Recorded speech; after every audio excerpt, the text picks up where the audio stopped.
Hola, me llamo Valor Villegas Jesús Tadeo, soy del grupo 2V10. Esto es para la materia de Química Aplicada, con el profesor Lorenzo Frías Hernández. Es un video sobre la unidad 5, contaminación ambiental y control de residuos.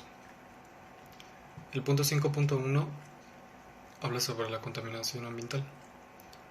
Denominamos contaminación ambiental a la presencia de componentes nocivos, ya sean químicos, físicos o biológicos, en el medio ambiente, entorno natural o artificial, que supongan un perjuicio para los seres vivos que lo habitan, incluyendo a los seres humanos. La contaminación ambiental está originada principalmente por causas derivadas de la actividad humana, como la emisión de la atmósfera de gases de efecto invernadero o la explotación desmedida de los recursos naturales. El punto 5.1.1 habla sobre fuentes de contaminación que deterioran el ambiente.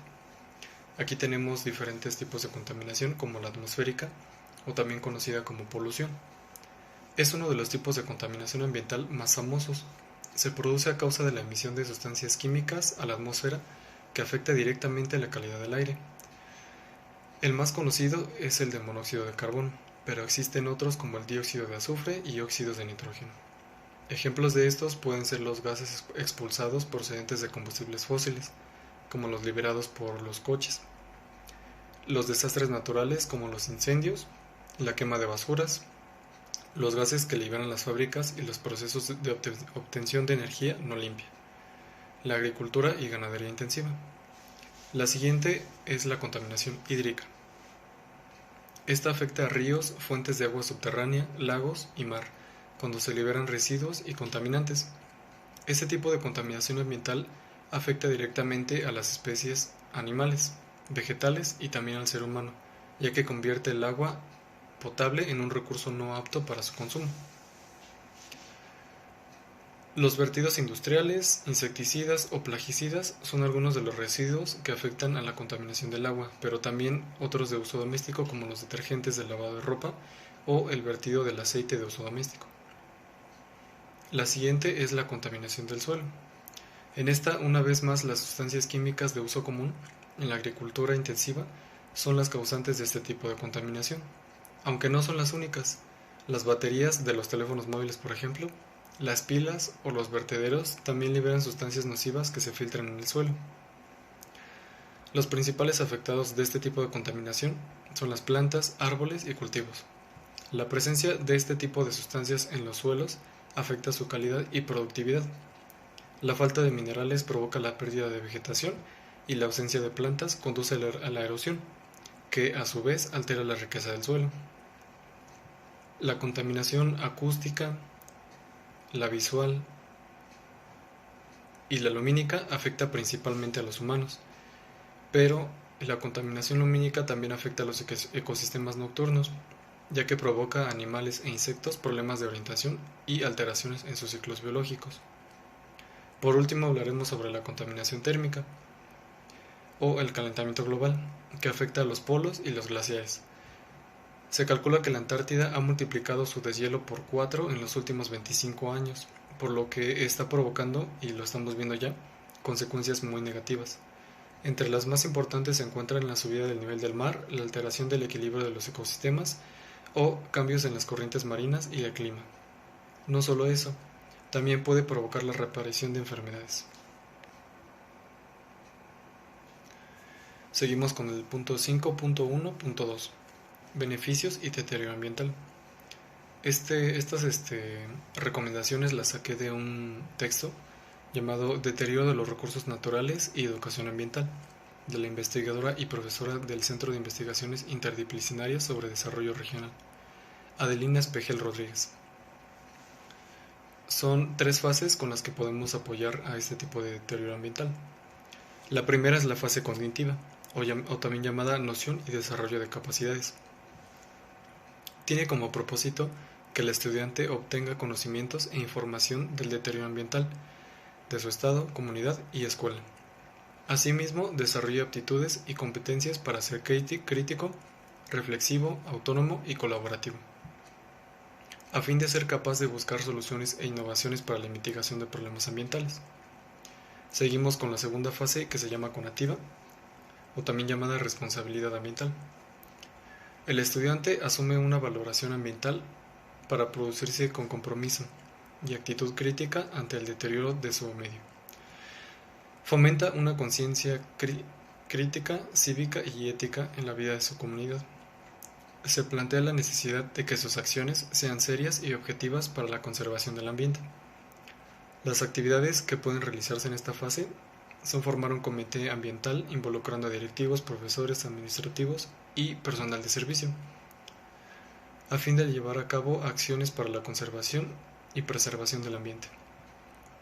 Hacer que los estudiantes actúen como voces ecológicas en su escuela, comunidad, una actividad ya aprobada y en la que los resultados obtuvieron excelentes soluciones. Por último, la fase activa, o también llamada interacción y acción voluntaria. En este espacio se debe apreciar e interactuar con la naturaleza para adquirir capacidades y habilidades concretas mediante acciones de mejora del paisaje. Los estudiantes no solo deben saber valorar, sino estar preparados y capacitados para la gestión ambiental. Esto se logra implementando campañas de limpieza, reforestaciones, aplicación de las 5R ecológicas, que son reciclar, reducir, recuperar, reusar y rechazar. Llevar a la práctica de forma voluntaria y profesional los programas ambientales y proyectos ecológicos escolares y comunitarios. Esta forma de aplicar la educación ambiental sirve para que los estudiantes se conviertan en entes capaces de tener conocimientos ambientales, destrezas, habilidades y actitudes con valores, indispensables para extenderse y movilizarse desde las distintas dimensiones cognitiva, afectiva y psicomotora, de forma integral y satisfactoria para la conservación y preservación del medio ambiente. Seguimos con el punto 5.1.3, desechos tóxicos generados al ambiente. Este artículo lo publicó el 26 de noviembre del 2020 una empresa llamada HydroHonor, que se dedica precisamente a a los desechos tóxicos generados al ambiente, principalmente por las empresas. Como es bien sabido, los desechos tóxicos son responsables de ocasionar múltiples daños a la salud y a la contaminación del medio ambiente: agua, aire, suelo, flora y fauna. En el rubro industrial, estos residuos provienen en mayor cantidad de actividades como la minería, construcción, producción en línea, entre otras actividades que, por ley en nuestro país, requieren tratamientos in situ o contratación de empresas externas dedicadas a su gestión para minorar el impacto y toxicidad y depositarlos o eliminarlos de forma segura. Al producirse estos desechos y no ser controlados a tiempo, estos son capaces de alterar las propiedades físicas y químicas del suelo, emanar gases contaminantes que luego son respirados por los animales y seres humanos, contaminar el agua por el arrastre de desechos que finalmente se depositan en lagos y océanos, entre otras consecuencias negativas. Seguimos con el punto 5.1.4, alcances de toxicidad. Hace falta que se informe y se convenza a la comunidad de que la contaminación ambiental es un problema grave y que nos afecta a todos, y que las consecuencias de las actividades de generaciones pasadas las estamos padeciendo actualmente. Con el incremento de la frecuencia de enfermedades crónico-degenerativas, alergias, infecciones y cáncer, hace falta que las poblaciones humanas recapaciten que si no hay un mejoramiento del ambiente basado en cambios de actitud en los procesos de industrialización y hábitos del transporte, alimentación y desecho y reciclaje de materiales, cada vez que respiramos, comemos o tomamos agua estamos incrementando nuestro riesgo de enfermar y morir por causa de la contaminación del ambiente que hemos consolidado al paso de los años y que en el futuro será mucho más grave. Mucho se ha documentado acerca de los miles de especies de plantas y animales que debido a la actividad humana se han extinguido del planeta, y hasta se ha desarrollado campañas exitosas para preservar algunas especies que están en riesgo. Seguimos con el 5.2, que habla sobre la legislación ambiental. Dentro de este tenemos el 5.2.1, regulación de sustancias de alto riesgo. Este es el panorama general del manejo de las sustancias químicas en México. En el mercado mexicano se comercializa una gran diversidad de sustancias, ya sea en forma aislada o contenida en productos.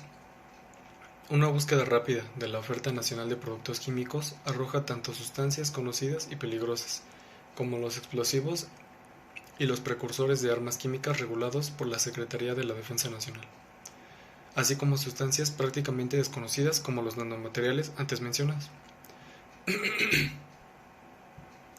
Debido a las complicaciones económicas y técnicas para evaluar estas sustancias, nuevas y poco conocidas, los países más avanzados han establecido el principio precautorio como eje de su regulación. Esto significa que la falta de información completa y la incertidumbre en las evidencias científicas sobre peligrosidad y efectos no ha sido un impedimento para adoptar decisiones enfocadas a mitigar o eliminar los riesgos asociados. No obstante, en el marco legal mexicano, este principio aún no ha sido adoptado de forma cabal. En México, el número de sustancias reguladas con respecto al universo total en el comercio no es muy diferente al descrito anteriormente por el resto del mundo. Según el Inventario Nacional de Sustancias Químicas, en 2009 fue posible identificar un total de 2.852 sustancias químicas en comercio, de acuerdo con las fuentes de información existentes, como la cédula de operación anual. Las bases de datos de aduanas y las auditorías ambientales de la Procuraduría Federal de Protección al Ambiente, el número de sustancias reguladas a nivel nacional es solamente de 2.199, de acuerdo a un análisis realizado en 2007, a partir de las listas de sustancias en 16 ordenamientos jurídicos. En la actualización de 2013 de este inventario se contabilizaron 9.849 sustancias químicas comercializadas en México. Por último, tenemos el punto 5.3, tratamiento de residuos, en el cual tenemos diferentes formas de tratar residuos que contaminan el ambiente. El 5.3.1 habla sobre el composteo, lo cual básicamente es un abono orgánico que se forma por la degradación microbiana de materiales acomodados en capas y sometidos a un proceso de descontaminación.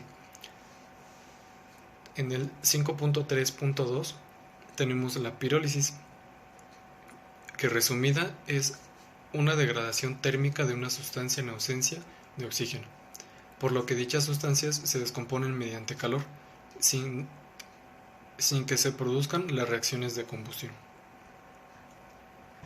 En el punto 5.3.3 tenemos la incineración. Esta es una técnica de tratamiento de residuos que permite reducir su volumen, su peso y modificar su composición. Consiste en someter los residuos a un proceso de oxidación a elevada temperatura. En el 5.3.4 tenemos la filtración.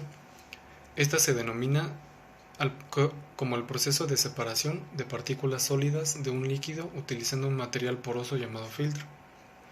La técnica consiste en verter la mezcla sólida-líquido que se quiere tratar sobre un filtro que permita el paso del líquido, pero que retenga las partículas sólidas.